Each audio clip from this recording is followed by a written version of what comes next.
Ini panjang ini, aduh. Ustadz, pada tahun 1996 teman saya meminjam uang 10 juta dan dikembalikan setelah 20 tahun, yaitu 2016. Nah, yang saya tanyakan, bolehkah saya minta uang yang 10 juta itu dikonversikan dengan emas yang berlaku sekarang tahun 2016? Soalnya pada tahun 96 harga emas 1 gram itu hanya 25.000. Nah, sekarang harga emas kan hampir 1 juta. Bagaimana? Ini problemnya.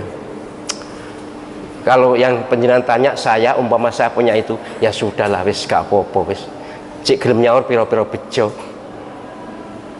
dikonversi dengan emas, ndak usah, wis mbiyen 10 juta yang balik 10 juta, ya wis. Nek sing utang duwe ati, duwe perasaan, wis utang pirang tahun itu? 20 tahun, harusnya ya kroso dikembalikan, kemudian tambahi sesuai dengan nilai atas inisiatif yang hutang. Itu aman, halal, bersih. Tapi nek sing jaluk, sing diutangi, itu jadi problem.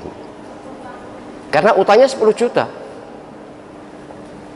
Lah maunya nyaurnya 10 juta juga. Iku sing utang jane ya gowendeng pisan ya. Lah utang 10 juta tahun 96, nyaure 2016 loh. Cik Pak, dihitung pancen 10 juta. Emas tuh waktu itu 25.000. Sekarang berapa, Bu? Emas? Hampir 1 juta kan? Hampir katakanlah 1 juta. Piro iku? Memang dikonversi berat sekali. Tapi ya kalau saya sih gini, wis bismillah, pecut diceplakno, wis kebacut diapakno, niati aja sedekah, niati saja ibadah, wis Allah SWT maha pengganti, maha kaya. Asal hati ini ridho, ya Allah saya ridho dengan kondisi ini, engkau bukakan pintu rizki untuk saya, akan dibuka lebih besar insya Allah. Tapi teori itu memang hanya di teori, di praktek susah dilaksanakan. Maka sudahlah, kalau ada orang hutang begitu nyauri rodok suwe, ya sudah, hutang emas saja lah, wis. Hutang emas, wis sampean mau hutang berapa emas, wujud emas wis, biar nanti dijual sendiri, biar dianu sendiri. Nek diwujudkan uang dilegani emas, mesti ada yang menentang. Oh, tidak boleh itu. Sebenarnya kalau menurut fikih kontemporer, yang penting sama sepakat dan tidak ada yang pihak yang dirugikan, itu boleh. Katakanlah sekarang ya, sekarang hutang 10 juta berarti dapat 10 gram. Lebih afdal diwujudkan emas 10 gram. Wis beli emas 10 gram, wis ini saya hutangi emas. Nanti sama kembalikan emas, beres wis. Tapi sing utang, wah, enggak, aku butuh duit kalau misalnya gitu kan. Ya wis, nek ono duit iki 10 juta berarti padha karo 10 gram, gelem? Iya, karena butuh ya mau. Tapi ini mukhtalafi, diperselisihkan. Maka ya yang paling bagus adalah yang hutang itu punya perasaan, punya hati bahwa sudah dibantu sekian besar saat itu, kemudian waktu mengembalikan hendaknya juga tidak hanya seperti waktu pinjam, karena yang pinjam ini nambahi berapapun, lipat 10 kali pun halal atas inisiatif yang pinjam.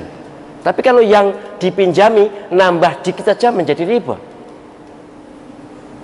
Maka yaitu langkah, kalaupun tidak seperti itu, yang punya hutang tidak mau nyaur seperti itu, waktu mengutangi hitung emas saja, supaya tidak ada perselisihan pada saat nyaur nanti sesuai dengan harga emas saat itu.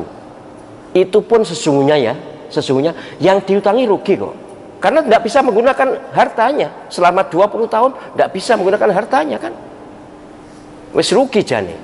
Tapi kadang sing utangku mblenes saya, tapi yakin gak ono, nggak ada itu utang mblenes, nggak ada, tak rodok akeh.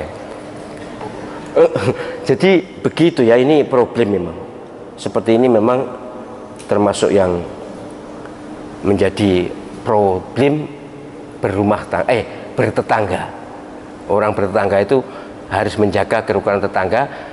Soal utang piutang sering menjadi masalah ketika yang berhutang tidak amanah. Dan sekarang memang tidak mudah untuk mendapatkan orang yang amanah dalam soal hutang. Mohon maaf ya, Bismillah tetap ikhlas ya, kita harus tetap ikhlas. Kalau ngutangi orang itu sudah Bismillah wis. Mohon maaf ya, hilang-hilangan. Nek gak ya gak usah ngutangi wis. Sebab ya saya pengalaman di masjid ini dulu tak tawar-tawarkan dulu.